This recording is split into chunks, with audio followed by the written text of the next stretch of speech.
Good evening, everyone. Good evening, and thank you for joining us this evening for the third of this year's Professor of Poetry lectures with Alice Oswald. I'm Wes Williams, Director at Torch, the Oxford Research Centre in the Humanities, and we're delighted to be able to host this evening's event in collaboration with the English faculty and as part of the Humanities Cultural Programme, itself one of the founding stones for the future Stephen A. Schwarzman Centre for the Humanities. Professor Oswald has kindly agreed to take questions this evening, so throughout the lecture, if you do have anything to ask or comment, please pop your thoughts in the YouTube live chat and we'll do our best to address those questions at the end of the lecture. I'm delighted now to welcome our chair for this evening, Professor Ros Ballister, who'll tell us more. Once she's on screen, I'll just say a few words about Ros. So Ros is Professor of 18th Century Studies, English Faculty Board Chair and Professorial Fellow at the very wonderful Mansfield College here in Oxford. She's published widely on women's writing, on the novel and on cross-cultural, cross-generic experimentation. Women's Worlds, Seductive Forms, Fabulous Orients, and just last year, Fictions of Presence. The titles of her several books tell you something of the range and the excitement of her work. Ros, thank you so much for giving us at Torch the opportunity to host these lectures. We're looking forward to hearing more. So without further ado, I'll hand over to you and disappear from the screen. Thank you. Thanks very much, Wes, and for a lovely introduction. So thank you to Torch for supporting our English faculty live event once more. And welcome again to all our viewers watching at home. As Wes mentioned, please send through your questions on the feed and we'll gather them to discuss as many as possible after the lecture.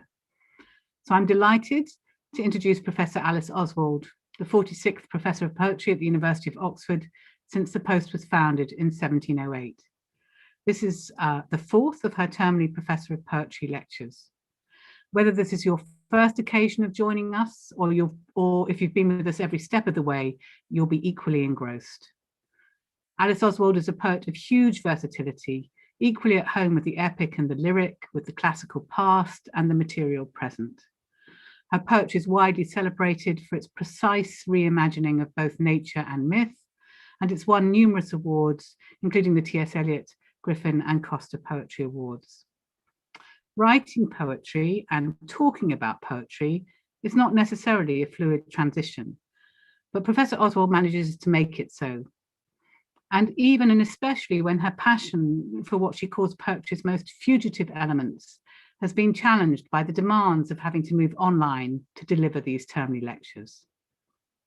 Our journey through these lectures has been an elemental one. We're moving with Alice in and through different elements. We've learned to move through air in the arts of erosion. We've held an interview with water.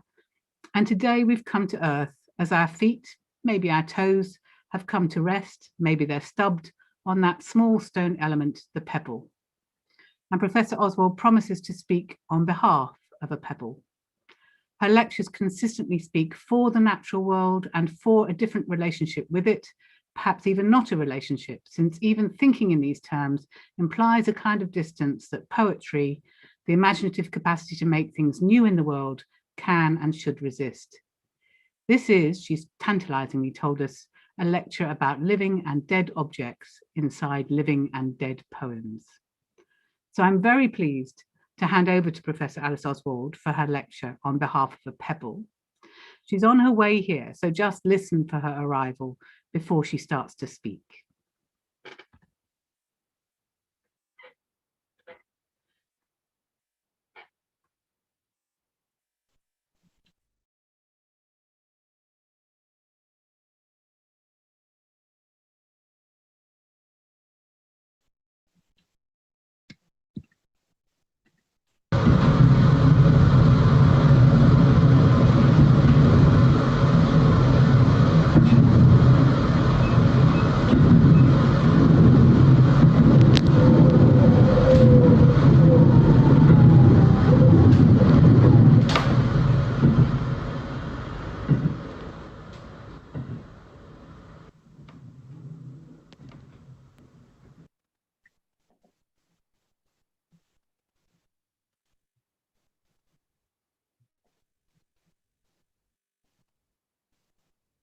You are watching a journey of the kind impossible to make at the moment, northwards, to a place I've never been and about which I know only the little I've picked up from Wikipedia and poetry and gardening books.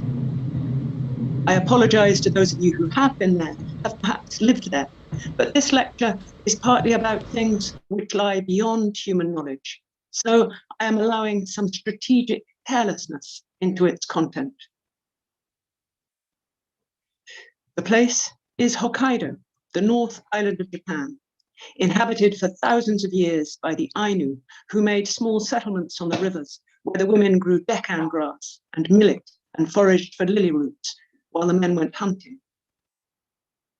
There are mountains, typhoons, snowmelt streams and salmon rivers on Hokkaido, ancient deciduous forests, newly planted larch, fast-spreading bamboo, giant knotweed, corydalus, butterbur, ski resorts, farmed edgelands, and cities, and as you've just seen, good railways. There are 72 seasons. There are 8 million divinities, which I understand to mean that almost anything you encounter on Hokkaido contains some inward untamableness. Tools, for example. After 100 years, they develop souls and can recognize their owner. And there are bears on the island and huge glacial boulders, some of which might be meteorites.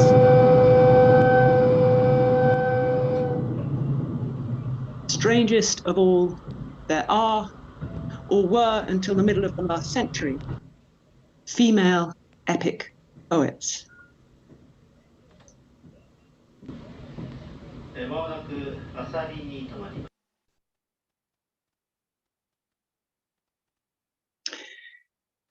In winter, in the dark hours, there is plenty of time for music on Hokkaido.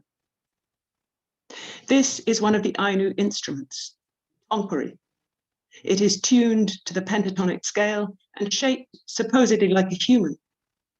And a pebble dropped into the instrument's hollow allows it to develop a soul, which is to say, whenever someone plays tonkari, you will have to imagine something else, blind, solid, dry, dense, and inscrutable inside it. The pebble, said Francis Ponge, whose poems celebrate the thingness of things, the pebble is something not easy to define. A pebble, said Ian Hamilton Finley, is a form of perfect vacuity as a wildflower is of modesty. A pebble, he said, is a crumb of ancient geology.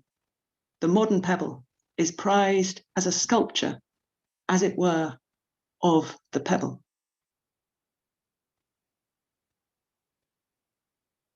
The pebble, said Zbigniew Herbert, the pebble is a perfect creature, equal to itself, mindful of its limits, filled exactly with a pebbly meaning, with a scent which does not remind one of anything, does not frighten anything away, does not arouse desire. Its ardor and coldness are just and full of dignity. I feel a heavy remorse when I hold it in my hand, and its noble body is permeated by false warmth. Pebbles cannot be tamed. To the end, they look at us with a calm and very clear eye.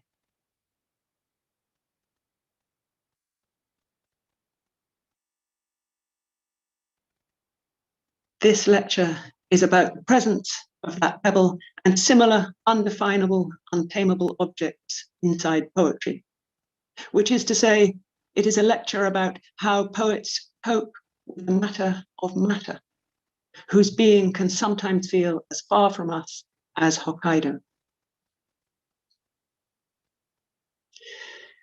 A few months ago, the storyteller Ben Haggerty turned up at our door with a bag of books, one of which was Donald Philippai's translations of Ainu poetry. That is how to hand over a tradition.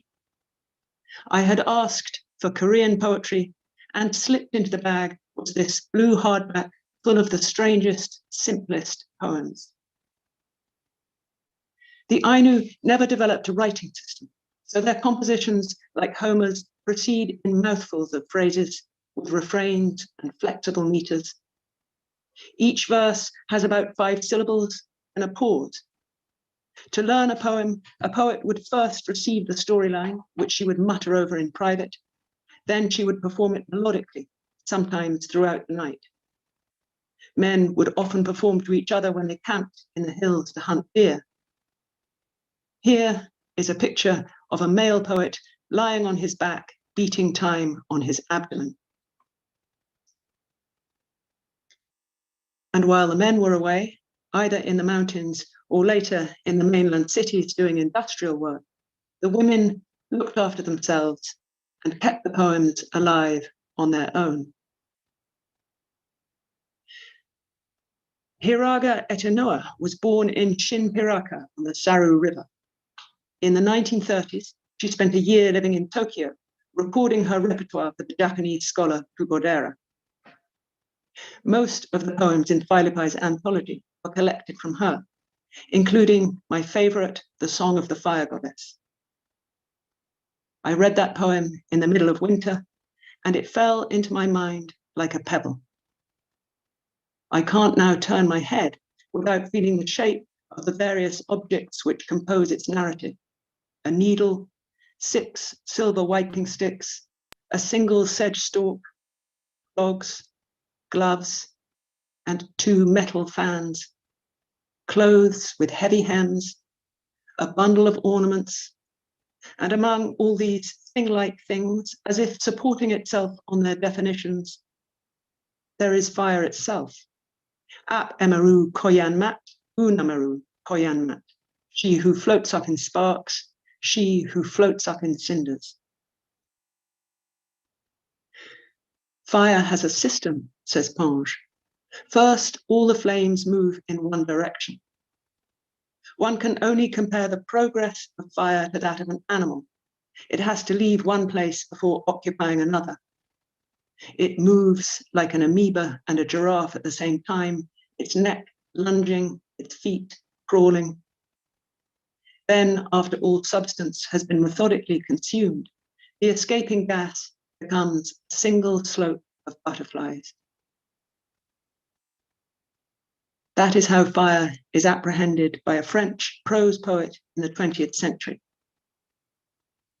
For the Ainu, fire is, or was, an ancient female. She is the ancestor of all human women. She acts as intermediary, taking people's prayers to her colleagues. While men can only address fire through prayer, women can speak on her behalf. So the Song of the Fire Goddess is spoken in the first person in the character of fire. And like many of the Ainu poems, it begins with a formulaic female introduction about needlework. Doing nothing but needlework, I remained with my eyes focused on a single spot. And this is the way I continued to live on and on. In my last lecture, I expressed an anxiety about how to hear the syntax of a poem in translation. In this lecture, trying to listen to the voice of objects, I find myself grateful for the faintness of translated language. There is something about its unpretentious on and onness that lets me hear what lies beyond it. Doing nothing but needlework, I remained with my eyes focused on a single spot. And this is the way I continued to live on and on. I wonder whether the poet was stitching while she performed this introduction. Perhaps she held her needle up so that everyone could focus on its sharp, one-eyed actuality. The needle, says an Arab proverb, makes clothes for everyone but herself goes naked. Imagine it. What could be a better muse than a needle? A thin steel icon of concentration and continuity, the stitcher, the piercer, the one who moves above and below a length of cloth, dragging a thread between the seen and the unseen. Hardworking, self-denying, unadorned, speechless. If you hold a needle to your eye, you can see through to the foolishness of things, like Yeats looking through the collarbone of a hare. I would find by the edge of that water, collarbone of a hare, worn thin by the lapping of water, and pierce it through with a gimlet and stare at the old bitter world where they marry in churches, and laugh over the untroubled water at all who marry in churches through the white, thin bone of a hare. An everyday object and a spy hole out beyond the everyday. It is by means of this imaginary or actual needle that Hiraga Etta moves from workaday time to narrative time. She becomes so concentrated on the point of the needle that she can speak in rhythm and character. She becomes fire itself. She says, then one day, my wedded husband, my honored husband, went outside holding in his hands silver wiping sticks in number. He never came back, she says, so she sat very still, getting on with her needlework, until at last, she says, I stared through the needle I had been sewing with. When I looked, this is what I found. The goddess of the waters had fallen in love with none other than my beloved husband, my wedded husband. For this reason, she had sent for him and had shut him up at her place. This is what the matter was. Therefore, I stuck my needle through the handiwork I was doing and put it aside. After that, I girded myself with a single sedge stalk. I arranged my hair up high with a silken hood. I slipped on my feet a pair of fleeting clogs, and I slipped on my hands a pair of fleeting gloves. I stuck into the front of my robes a metal fan. Then I set out. This is a story about female jealousy and female dignity, and both qualities are expressed in the contest that follows. The fire goddess finds her husband sitting with the water goddess. Like a pair of geese rearing up and flaring their wings at each other, the two women flutter their metal fans to find out which is stronger. Each fan is painted with the powers of its owner. On one side of the fan, the metal fan, were painted many pictures, countless pictures of scorching rays of sunlight, lethal rays of sunlight. On the other side of the fan were painted many pictures, countless pictures of many columns of flames. She who floats up in sparks holds her fan out like a prosthetic hand, an outgrowth of her inner character, and turning it from one side to the other, she burns up the pictures on her rival's fan. On one side of the fan were painted many pictures, countless pictures of frost-laden clouds. On the other side of the fan were painted many pictures, countless pictures of summer rainstorms. It's a perfect example of the anchoring effect of objects. Just as two homely folded fans allowed two goddesses to focus their vast atmospheric powers, so the poet's breathy voice moves out into the room, taking on the nature of its objects. Hiraga Etta catches hold of the elements, folds them into creases, flutters, flutters, flutters, and water is defeated. A whole rack of embroidered dresses with weighted hems goes up in smoke, and that's enough for the goddess of frost-laden clouds and summer rainstorms. She profoundly apologizes. The goddess of fire, meaning the force of fire, the smoke ghost, the human silhouette of fire, the thought and shape of the flame, the ascent of the cinders, the sound of sticks cracking, the warmth and meal-making of an evening, and the howling and monotonous whistling of fire, all concentrated and captured in a fan. That character, wherever she is, plunges away through the door hangings, returns home, picks up her needlework, and continues to live on, doing nothing but needlework. Then one day the door opens.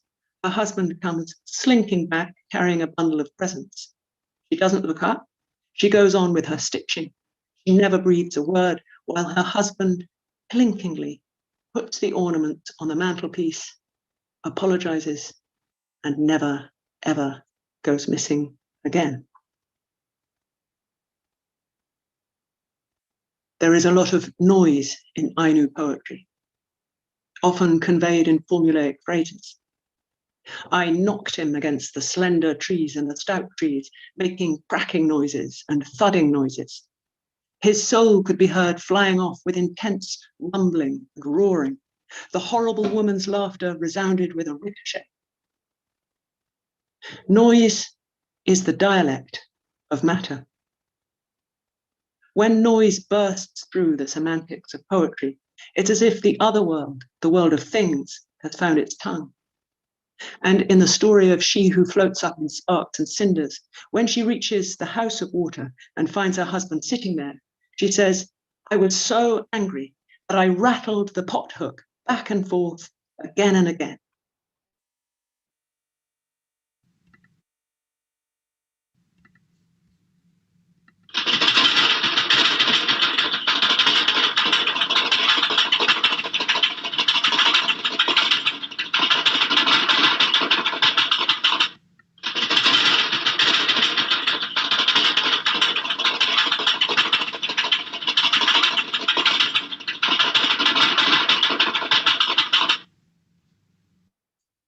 I imagine in the trance of performance, Hiraga Etta might have stood up and rattled her own pot hook back and forth again and again. And I would not like to have been someone sitting in her audience with a guilty conscience. The sound would leave a trace on your nerves, so that all the following day, whenever you looked at the pot hook, the ringing clatter of your neighbour's anger, applauded by her pots and pans, would come back to you. And the same auditory recall might be triggered by a needle, a pair of fleeting clogs, a metal fan, or fire. So the story has made a network of objects and alarms, any one of which sets off another, and their combined power is a kind of spell. And in a culture which has no writing system, you might say that without any signatures or documents, a marriage has been guaranteed and given boundaries by a poem. That, at least, is what is implied by Eric Havelock's idea that oral poems are structures for remembering unwritten laws.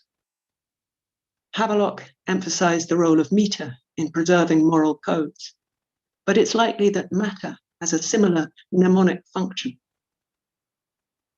By that way of reading, the Song of the Fire Goddess has various verbal beauties, but its chief value is ethical. It's a marriage oath being remembered by fans, needles, fires, and pot. Seamus Heaney, in his Oxford lectures, put across a similar but more literary idea. He gave us that magnificent phrase, the redress of poetry, which he defined as the imagination pressing back against the pressure of reality. Redress is a balancing word which keeps reality and imagination on opposite sides of the scale. It brings much needed subtlety to our ways of thinking about written down poems. But oral poems are not so categorical about the real and the unreal. In the Song of the Fire Goddess, it would be hard to say whether a needle has been altered by the imagination or the imagination by a needle. If you move for a moment outside the framework of literacy, you find yourself in a world of oath-making, where the transience of language is always borrowing and sanctifying the permanence of objects. And there is no starting point to this collaboration. Whatever you touch while swearing, it might be a sword, a pillar, your beard, your breast, whatever you touch becomes the witness which will plead against you if you falter. That is the entangled reality in which oral poems operate. And since it is also the reality we first encounter as children, it can still be heard rustling in the fabric of a literary poem, keeping it below the level of our understanding. After all, what else is the melody of poetry but the voice of things pushing back against our meanings? So I should like to make a small redress to the word redress by imagining poetry from the other side, the bookless, professorless side of stone itself, which is what those three poets I mentioned at the beginning were trying to reach.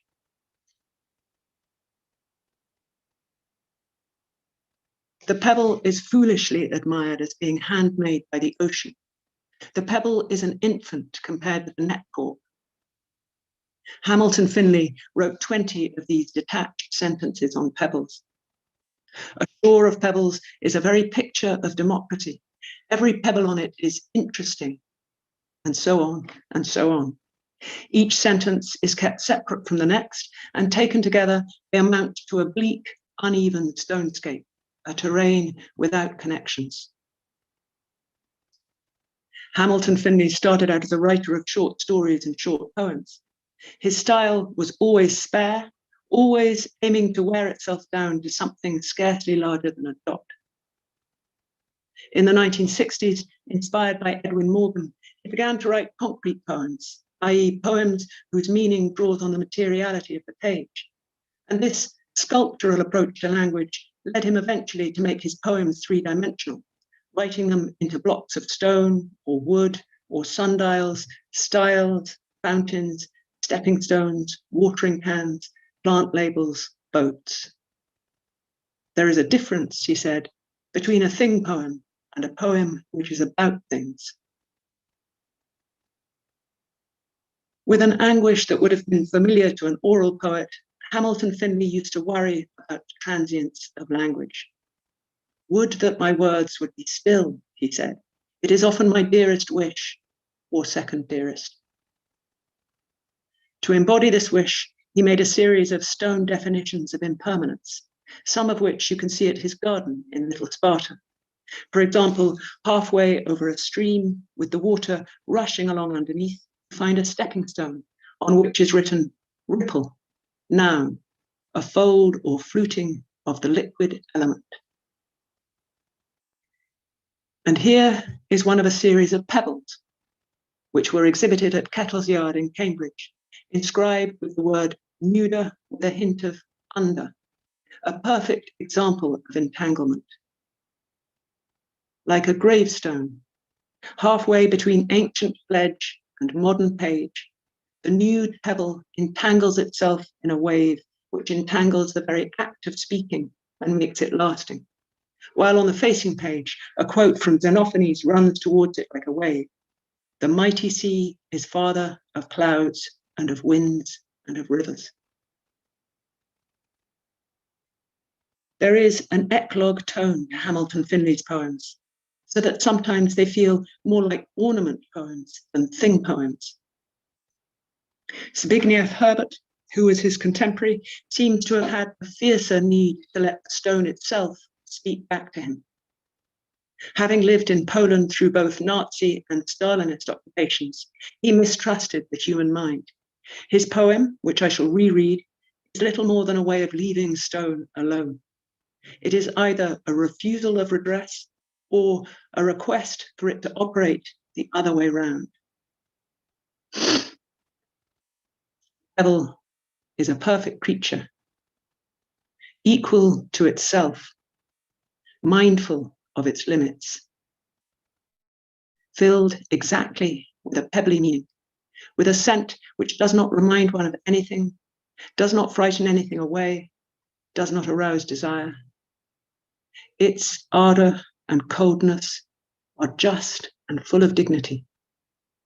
I feel a heavy remorse when I hold it in my hand, and its noble body is permeated by false warmth.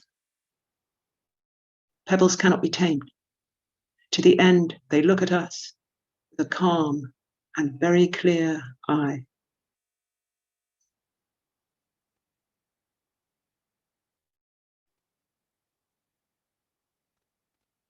And the same mistrust comes across in the work of Ponge, who set himself against what he called romantico-lyrical cancer by writing poems on behalf of things. His devotion to precisions, definitions, hard-edged pebbles, telephones, crates, cigarettes, soap, might be mistaken for mere exactness, but it is also, by means of exactness, a way of reaching out and touching the world as if on oath. In his poem Gale, he vows the idea of stone so tangibly into being that it resists description and his own words become stone-like. Trying to write a description of stone, he says, the poet became entangled and turned into a stone himself.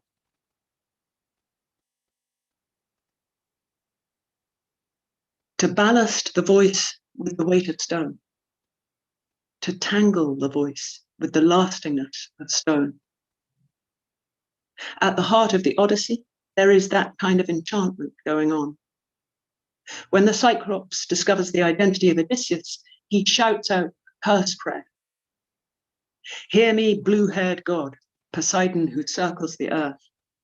If truly I'm your son, and you acknowledge yourself as my father, grant that Odysseus, sacker of cities, son of Laertes, who makes his home in Ithaca, may never reach that home. But if it is decided that he shall see his own people and come home to his strong-founded house and to his own country, let him come late, in bad case with the loss of all his companions, in someone else's ship, and find troubles in his household. Let him come late. As he speaks it, the Cyclops lifts a huge boulder above his head, whirls it and throws, leaning his strength into the cast. And the stone just misses the ship of Odysseus, just fails to graze the steering oar's edge, and the sea washes up in a splash as the stone sinks under. Throughout the poem, the stone sits there like a pledge on the seabed. The story might have been much shorter. Odysseus was given a bag of winds with a favourable breeze blowing him home. He got close enough to see the smoke from his own island. But because of that stone curse, he fell asleep, and the sailors set the winds free, and the wandering carried on for 10 years. It is that delay, 20 years from the beginning of the war to the homecoming, which tests and proves the marriage of Penelope and Odysseus. And it is that boulder lying on the seabed which guarantees their patience. The Odyssey and the Iliad are long, complex poems, but they are each bound to their length by the structure of an oath and bound to their oath by an object.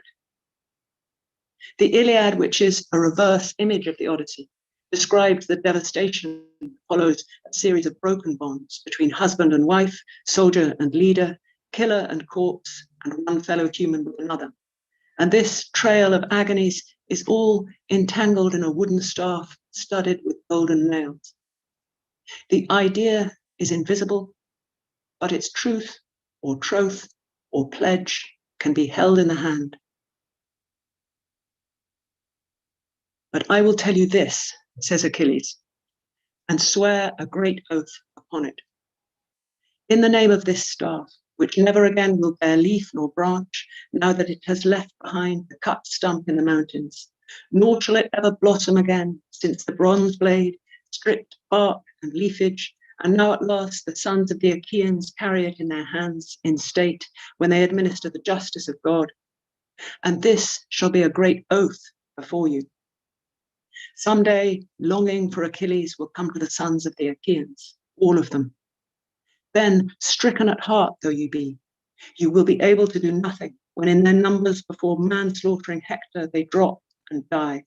And then you will eat out the heart within you in sorrow that you did no honour to the best of the Achaeans.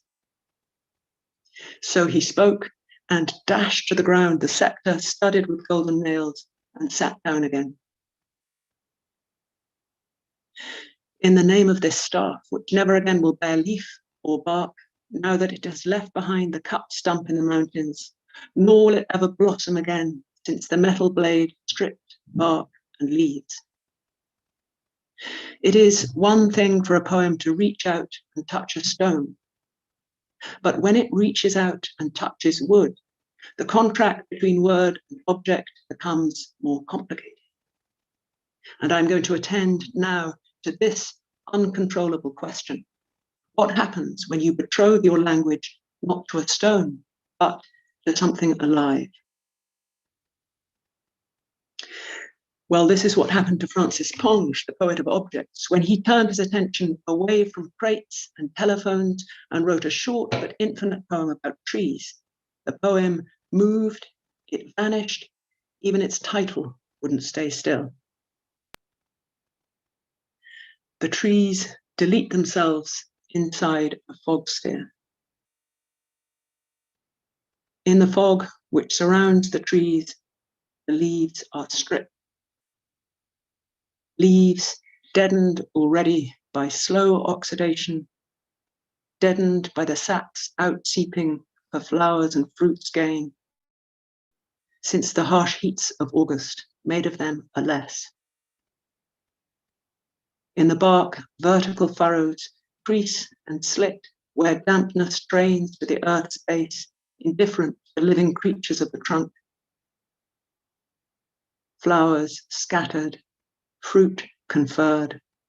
Since youth, the relinquishing of breathing attributes and body parts has become for the trees a standard practice.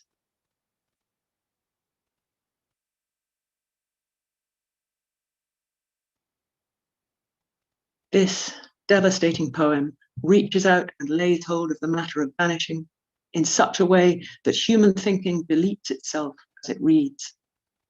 In the original poem, and in this wonderful translation by Karen Volkman, the language sounds crisp and modern, but at the same time, it contains an ancient respectfulness which reminds me of the oath of Achilles. It lays hold of the miracle of deciduousness. It learns what it calls the standard practice of trees, and by acknowledging death, it comes alive. I think it's important to feel the difference between the shareable stony certainties of the Odyssey and the only just held back wildness of the Iliad, in which a possibility is held open that a length of wood will reverse the natural order and spring miraculously into leaf. If Achilles goes back on his word, then the stick he has just thrown to the ground will, as long as the bond holds, reconnect itself to the cut stump and burst forth into blossom. Right up to book 18, the poem is haunted by that image of replay, and the haunting is intensified whenever trees are mentioned. It was that hour when the woodcutter makes ready his supper in the wooded glens of the mountains, when his arms and hands have grown weary from cutting down the tall trees, and his heart has had enough of it, and longing for food and sweet wine takes hold of his senses. When I read those lines, I can hear the sound of the axe stopping every bit as loudly as I heard the pothook rattled back and forth by Hiraga, Etta. I become audibly occupied by the life of trees, and it never lets up. In book 6, the wind scatters the leaves on the ground, but the living timber grows more leaves in the spring. In book 12, 2 oaks with long taproots stand up to the winds. In book 13, a man falls like an oak or a white poplar or a towering pine tree. In book 14, a tree is struck by lightning. In book 16, the east and south wind shake the forest timber. Oak tree and ash and cornel with delicate bark whip their wide-reaching branches against one another in inhuman noise, and the crash goes up from the splintering timber. In book 17, a man plants a wand of olive in the earth and waters it, and the wind blows it down again. It's as if the Iliad calls out to the Odyssey to bring these wayward energies to some stillness, and the Odyssey responds, first with a boulder, then with the marriage bed of Penelope and Odysseus, built into the trunk of an olive tree, still alive, still growing.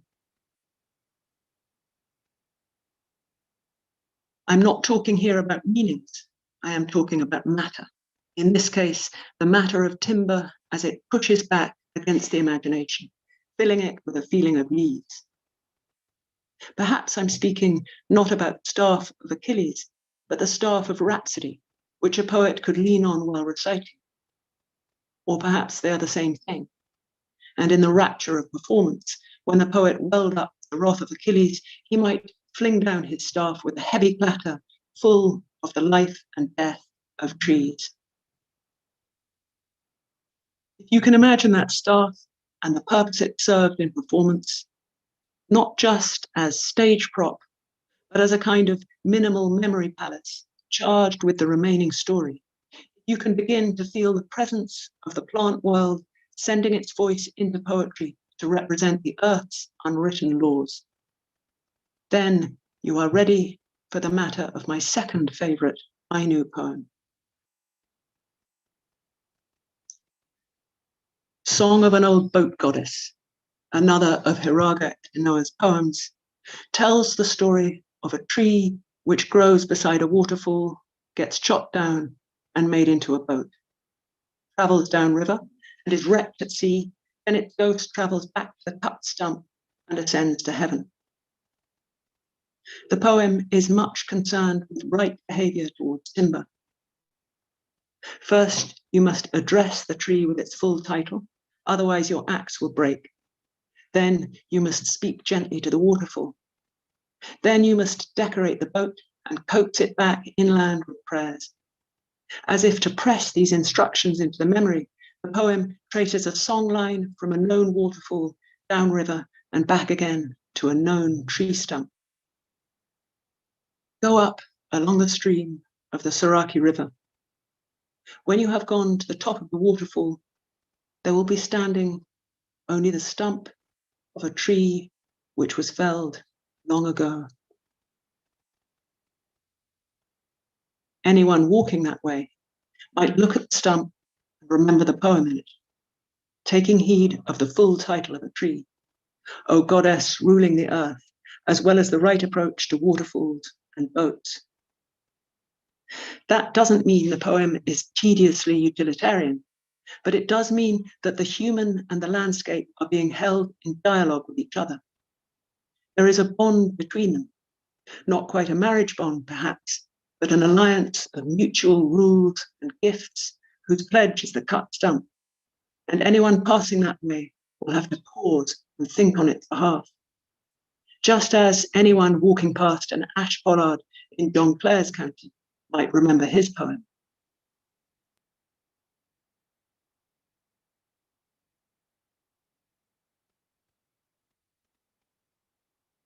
How oft a summer shower hath started me to seek for shelter in a hollow tree.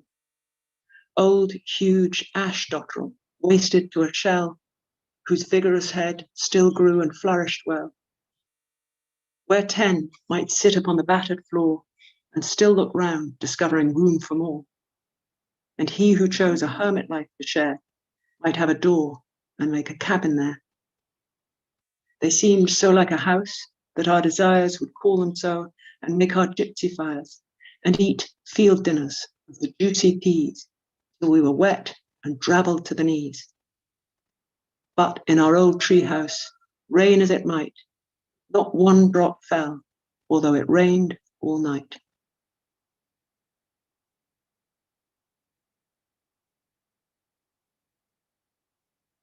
There is much to be said about the thingness, the deciduousness, the side-by-sideness of that poem, the modern exactness, the ancient oath-like memorableness, the scepter-like living and dying sacrament of Apollo, the fire and the rain in opposition, just like the Ainu fire poem, and the way the rain can be heard by being not heard, just as the painted rain on the fan of a water goddess made the real rain more real. But what I want to emphasize is that in all these tree poems, the Iliad, the Ponge, the Old Boat Goddess, and the Ash Dotterel, the energy derives not just from the imagination pushing back against the tree, but from the tree itself, whittled to a stave or glimpsed on a walk. There is a confrontation, an erosion or reflection or opening of the mind, which communicates the standard practice of the natural world. John Clare put it well when he said, I found the poems in the fields and only wrote them down. To find poems in fields is to push down on the other side of redress. It is to correct the human imagination with the sound of the surroundings, so that poems can take on weight and pick up speed and finally overtake their human thought forms. in pursuit of that kind of poem, I'd like to get back on the Hokkaido train and go as far as Obahiru, about 1,000 miles from the river where Hiraga Etanoa lived. In the next door prefecture, one of the most exciting contemporary poems is taking shape beyond language, among the trees and stones of Tokachi. This poem is a living and changing composition structured as an oath. 30 years ago, as a way of neutralizing the carbon footprint of his newspaper business, Mitsushige Hayashi bought 400 hectares of degraded agricultural land near Obahiro and turned it into a forest garden with sustainability for 1,000 years. Of course, he can't control the outcome of such a wager with the future, but the wish itself is a powerful gesture. Like flinging down a staff, it brings in the trees as witnesses to an idea, and in service to the trees, it brings in gardeners. If anyone knows how to bet on the future, it must be gardeners whose work every year is to put seeds in the earth and trust them to transform. The Tokachi forest poem is being performed by Midori Shintori, a master gardener from Honshu, and the English garden designer Dan Pearson. Both are trained in the rituals of observation which true gardening demands, so that their work is an endless display of to-fro damage and redress. Sometimes the human clears the bamboo and the wildflowers spontaneously appear. Sometimes the cold destroys the apple trees and the human responds by planting different varieties. Sometimes a storm washes away all the structures and plantings and the gardeners patiently restore them. Sometimes there is no wind at all, and Midori hangs wind chimes in the trees to shape and summon it back. Like Homer's poetry, like Ainu poetry, the gardener's art form opens a dialogue not with the self, but with the surroundings. It brings forth witnesses to an ancient complex alliance, and its description of stone, which is little more than the letting be of this huge glacial boulder, is at least on a level with the one by Ponge. Thank you very much, and I'm going to hand over back to Ros now.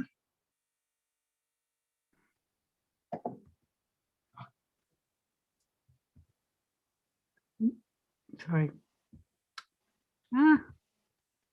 Here I am. Sorry. It took me a while to reappear. Thank you so much, Alice. That was a really, again, a kind of fantastic journey that took us to places I think we didn't always expect to go. And that's what I really enjoy about hearing you talk. And you raised, I think, for many of us, so many questions about that kind of, if you like, the object life in poetry, the way that poems themselves can be objects, that objects can be forms of support, that they can impede, that they're openings into that world, the object world itself, which somehow poetry is trying to reach. I think I wanted to ask you, to start by asking you something about the relationship between narrative and objects. You started by talking about epic, and these are stories. They're stories about jealousy and return that are often being told, that both the examples from classical literature and from Japanese oral epic. And I suppose I wanted to ask you a bit more about what you felt, the extent to which objects are kind of, you talk about on and onness, and objects driving that onness, but to some extent, aren't objects often impediments in the unfolding of narrative, that they sort of stop narrative poetry in its tracks in some ways, like that stone? So I just wanted to hear a little bit more about that relationship between the object and the story, if you like, in the poems that you were talking about. Very interesting question. And I think I treat objects as resting places in stories. And I notice also that if I'm performing something by memory, the objects provide me with a kind of rest in the flow of remembering something. And it's as if they kind of speak back the words for you. So I certainly agree that there's a kind of stillness that objects give off. But I also think that stories are an ancient way of thinking. And in a way, they're a sort of, I think that you can, they're a good way to think about objects because they sort of allow the object to be itself. They don't colonize it with thought, if you see what I mean. I don't really know the answer to your question. I'm rambling, but my sense is that a story allows an object to carry on being its own still self, whereas a lecture perhaps invades the object's privacy. That's interesting. Yeah. And I mean, clearly, of course, when you're talking about oral poetry, objects, as you said, are the things that they're kind of prompts as well, aren't they? That, as you talked about, supports that allow you to sort of move from one. I think they're quite literally a memory resource. If you have an object in the language of your poem, the visualizing it allows you in some way to kind of remember what you're saying. I certainly use it myself if I'm remembering. Yeah, thank you. Looking at our chat, I've got more comments and questions. You might want to comment on the comments. The first one that came in was thinking back to your last lecture about hues. The question or the comment is, they're curious to hear your reading of the Hughes line from, is it Pebble? How do you say it? A pebble is imprisoned like nothing in the universe. Do you have any thoughts about that? The pebble is imprisoned like nothing in the universe. It's brilliant, and it goes on. Then I think talk about the sun moving over it, doesn't it? And the pebble like a fetus. I would hesitate even to make a comment about that line because it sort of says it all. The feeling of the pebble being, I suppose, not having an eye, so it can't even see the sun except as a little glow. So it's the opposite of openness, which I think was what I was talking about in that lecture. The pebble is kind of locked without sense.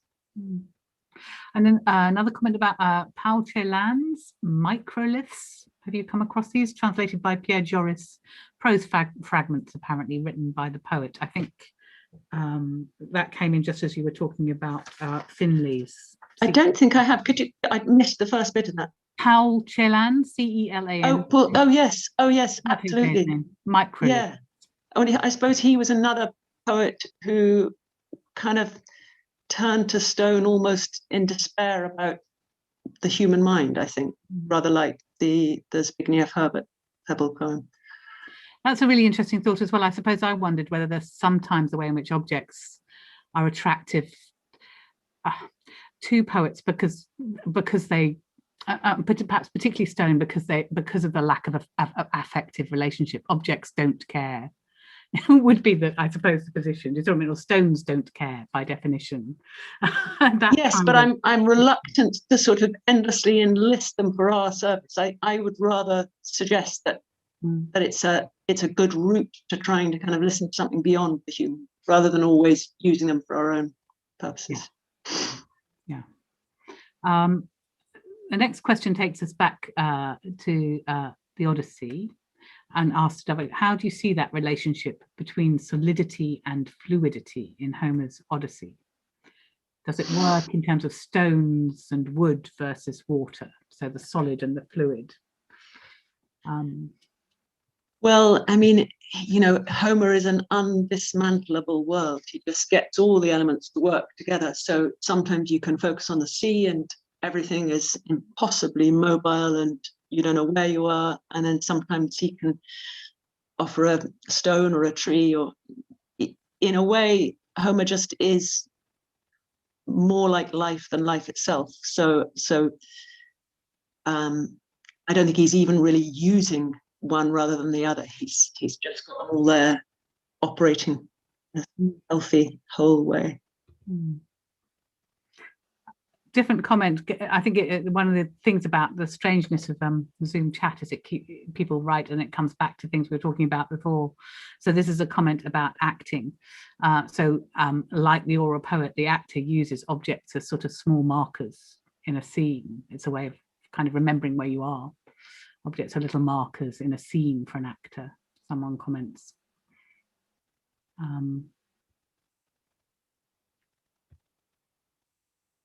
I don't think I otherwise have any more direct questions to put to you. If there's anyone else who wants to put one, I will welcome it. But if not, I'm always aware that someone was talking recently about the exhaustion of looking at one's own face on Zoom and that experience of sort of Zoom fatigue. And I'm very aware that it takes a lot to deliver a lecture of that kind of intensity and variety. So I don't want to keep you on any longer. So I think it's probably an appropriate time to end. Thank people for sending their questions and their comments. I want to thank you very much, Alice, for speaking on behalf of the Pebble, on behalf of poetry. And I think we'll let you go and look forward. Oh dear, sorry, people just come back again. Isn't this terrible? The end of the lecture, someone says, these are comments, I think, brought me to thinking about the role of the poetic action towards objects and environment, how powerful a poetic action or expression can be in preserving it. So I think here this our commentator is thinking particularly about the end of your lecture and the kind of the poetry is gardening as poetry. One more question. Do you ponder this question of quiddity and thingness in relation to other art forms, such as film? I haven't really developed a coherent way of thinking about film, so I probably don't think about things in film. I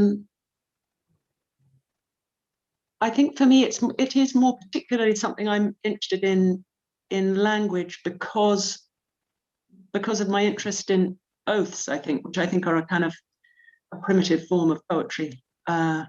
So I think I haven't really applied it much to the other art forms.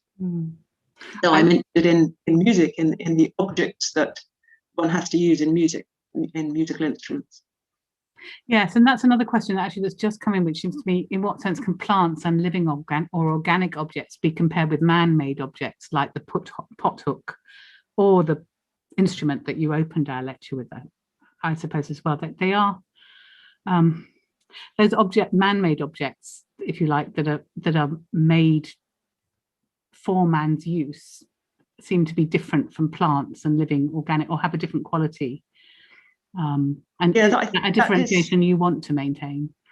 I am interested in that, and I think I'm certainly aware that when you start to write about something that is alive, then it kind of runs away. You know, you can't control it, and that interests me very much. And that was what I was slightly trying to express about the Iliad. Is there's this absolutely out of control feeling in the Iliad that I think is to do with that oath on a piece of wood, that the poet is the language is kind of growing in all directions. And I loved that symmetry or slippage between oath and troth and truth that you took us to in the end, the way that those words become objects that slip into each other as well and speak for each other. I am going to let you go there now, having given a false end. Thank you very much. Thank you for hosting. So much. So I want to finish letting Alice go, saying thank you also to all those of you who've been involved in making tonight possible, including Torch, for supporting our Professor of Poetry lecture this evening. Thank you for watching. Audio of Alice's lectures and audio of lectures by the past two incumbents of the post of Professor of Poetry are freely available to the public on the English faculty website, and this lecture will join them there soon, so you can revisit and rehear it once more. Do join Torch for next week's Big Tent Live event on Thursday, 11th of March at 5 p.m. We're returning to that issue of translation, and it's on and on this. Two leading translators in Russian, Oliver Reddy from St Antony's College, Oxford, and Sasha Dugdale, current writer in residence at St John's College, Cambridge, will be discussing their work in translation and retranslation, priorities, discoveries, and pleasures. We hope you'll be able to join Torch again then. Thank you again for watching, and goodbye for now.